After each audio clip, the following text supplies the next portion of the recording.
Hello everyone, hope you are all well.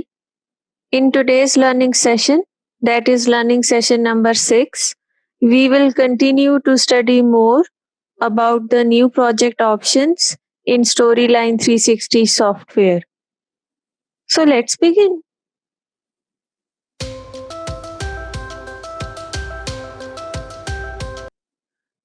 In the last learning session, we did an exploration about the design features that are available in the software. But for the purpose of today's learning session, our focus will be on the transition features. But transition features is a continuation of the design feature. So, for the purpose of understanding the transition features, we first need to have a design from the theme section and then we can move forward in the process. So what I'm gonna do right now that I'm gonna select a theme and then I can see that how can I use the transition features and how it makes an impact in the content that I create. So first of all, I will click on the slide and let's say that I want to select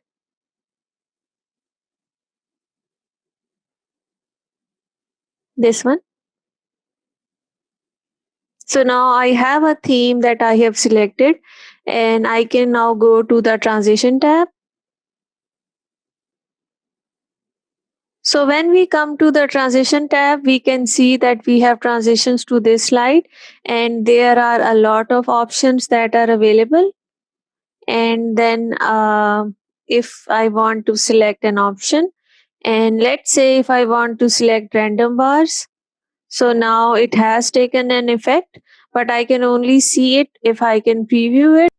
In order to view the transition effect, I will go to the preview tab. I will click on it and I will select the first option. So as you can see that the transition effect did take place, and this feature of Storyline is similar to PowerPoint, and using this PowerPoint transition in Storyline is really effective if you want to have minimum transition effects that can suit the best needs of your audience, and it can also align with the learning objectives of your course.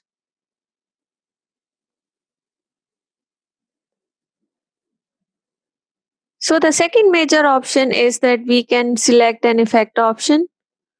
So there are two major effect options. Either it is to have a vertical effect option or we can have a horizontal one. So as you saw that we had a transition effect that was vertical, but for example that we want to have a transition that is horizontal in nature, so we can just select this one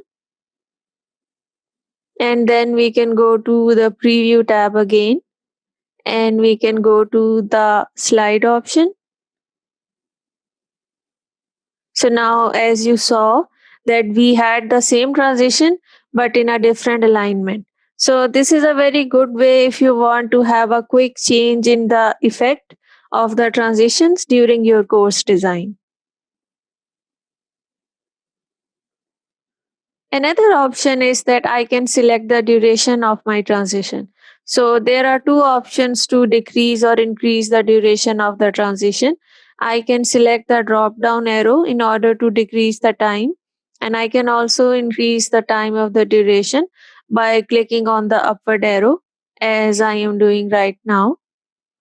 And then I have another option that, for example, if I had 6 slides in my course and I wanted to have the same transition that is the random bar for now in all of my slides, so I could have done that easily by clicking on the apply to all option.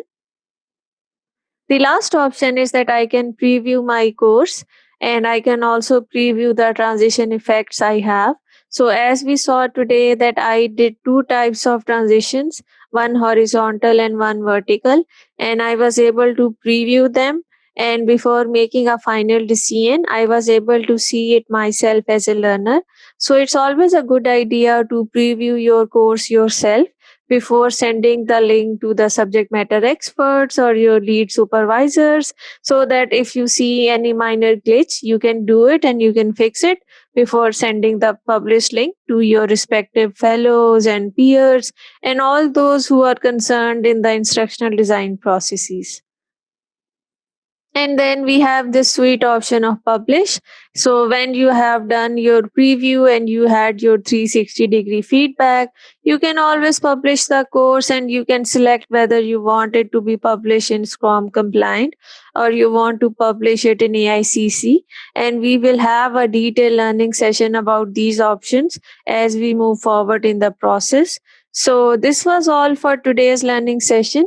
And thank you very much for listening to me and watching my video. And if you have any questions or any feedback, please send me a comment. And if you like the content that I designed, give it a thumbs up and also consider subscribing.